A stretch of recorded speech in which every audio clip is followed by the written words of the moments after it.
शर्म आनी चाहिए मोदी गवर्नमेंट को कि रोजगार के नाम पे कह रहे पकौड़े तलो। मोदी जी खुद कहते हैं अरे मेरा क्या है, मैं तो फकीर हूँ, झोला उठा के ले चल दूंगा। ना 2014 में वोट दिया था, ना 2019 में वोट दिया है, और ना मैं भविष्य में दूंगा। जिस तरह के इनके कार्य हैं बिल्कुल तानाशाही से मैच करते हैं। अब आपकी क्या मांगे हैं वो मैं जानना चाह रहा हूँ एक्चुअली में, आप लोग क्या चाह रहे हैं सरकार से? हम चाहते हैं कि जो सरकार है या मोदी जी है और जो भी कर्मचारी विभाग है एसएससी, वो वैकेंसी निकाले, टाइम से पूरी करे उन्हें। एक टाइम पीरियड दे, इस टाइम में इतने टाइम में वैकेंसी पूरी होनी चाहिए, और जो सिस्टम है उसमें रिफॉर्म आना चाहिए, सुधार होना चाहिए। अब तो अर्थव्यवस्था जो है हमारी -24 पर पहुंच गई है, सरकार के पास उनको पैसे देने के लिए पैसे नहीं है जो अभी नौकरी में है, तो अब क्या स्थिति आगे बनती है आप देख रहे हैं? अब ऐसे में तो ये है कि अभी तो सरकार ने बहुत कुछ किया है और कर भी रही है और करेगी भी, लेकिन युवाओं को तरफ उन्हें ध्यान देना चाहिए कि वैकेंसी निकाले और टाइम से पूरी करे। अर्थव्यवस्था तो इन्होंने अभी बीच में कोरोना रहा, उस चक्कर से कुछ इनकी पॉलिसी भी खराब रही, इस चक्कर से मतलब अर्थव्यवस्था गिरी है। तो वो तो अब लॉकडाउन खुल गया तो उसमें सुधार भी होगा, लेकिन मेन चीज़ है कि आप युवाओं को रोज़गार दीजिए। बहुत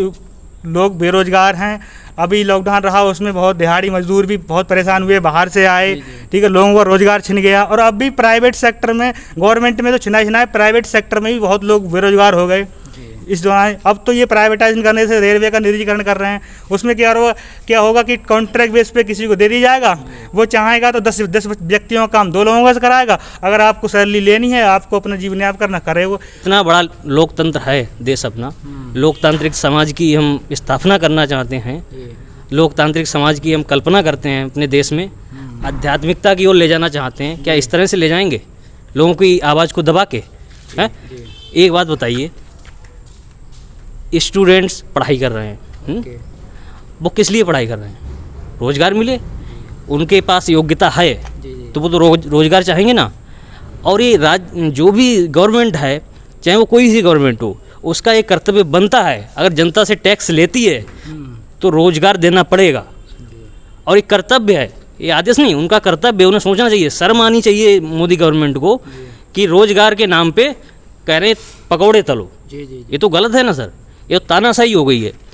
तो हम लोकतंत्र की रक्षा के लिए हमेशा आवाज़ उठाएंगे, और हम आपके चैनल के माध्यम से आपको बताना चाहते हैं, यूपी में भी 69,000 शिक्षक भर्ती निकली थी, ठीक है, तो उसका एग्ज़ाम हुआ, ठीक है। अब एग्ज़ाम होने के बाद काउंसलिंग का नंबर आया, तो कुछ एक स्टूडेंट्स ऐसे पकड़े जो धांधलेबाजी में लिप्त थे, हैं। तो आप ऐसा सिस्टम नहीं बना सकते जो धांधलेबाजी रोक सको।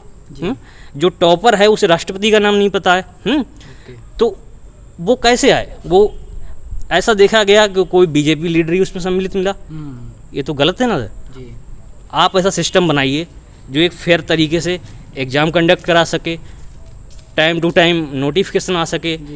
नोटिफिकेशन आता है, हम लोग फॉर्म भरते हैं, और कोई भी गांव से बच्चा आता है तैयारी करने, वो समझता है कि 6 महीने पेपर हो जाएगा, जो भी खर्चा ले गया था 6 महीने के लिए, पेपर देके हम घर पे लौट आएंगे अपने।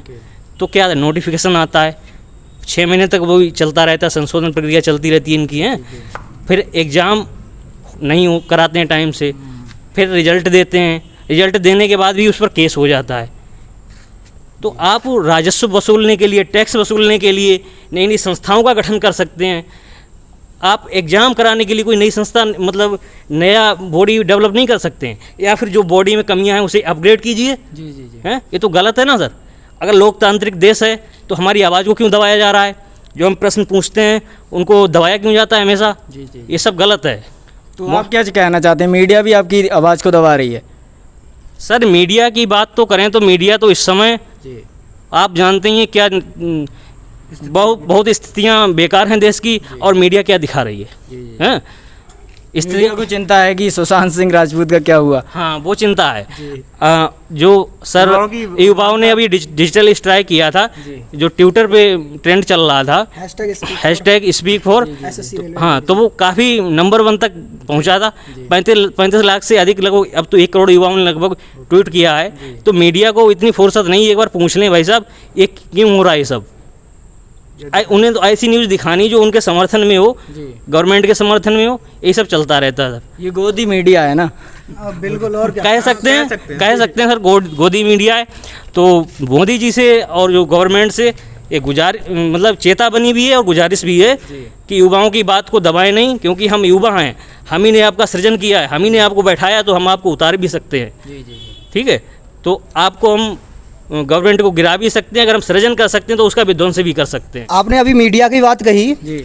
मीडिया जो है, पूरे देश की मीडिया, ये लोकतंत्र का हिस्सा है, ये हमारे चौथा स्तंभ है लोकतंत्र का। अगर यही बिक जाएगा तो हमारी आवाज़ जो है सरकार तक कैसे पहुंचेगी? हमारी आवाज़ को लोग सुनेंगे कैसे? इनको क्या है, जो गोदी मीडिया है, इनको स्टूडेंट के बारे में बात नहीं करना, इनको बेरोजगार के बारे में बात नहीं करना, इनको किसी जो व्यक्ति जहाँ क्या बोलते हैं आपदाओं से पीड़ित है उनको बात नहीं करना। लेकिन इन्हें सुशांत के केस में देखना है कि रिया कहाँ गई, रिया ने शाम को क्या खाया, रिया ने क्या किया, ये इसको दिखाना है। ये नहीं है। अभी फिलहाल में भी ताइवान ने चाइना का जो है सुखोई 35 जो है मार गिराया। अब वो दिखा रहे हैं, उसका फेसबुक पे प्रचलन है कि चाइना डरा हुआ है, चाइना ये डरा हुआ है। अरे चाइना कैसे डरा सकते हो आप चाइना को, ये बताइए। चाइना जो है हर कंट्री पे कर्जा दे के अपना तो कब्जा करना चाहता है। आप चाइना को डराने की बात कर रहे हैं, सही है? चाइना की पॉलिसी पे भी सरकार फेल हो गई है। बिल्कुल, चाइना की पॉलिसी पे बिल्कुल।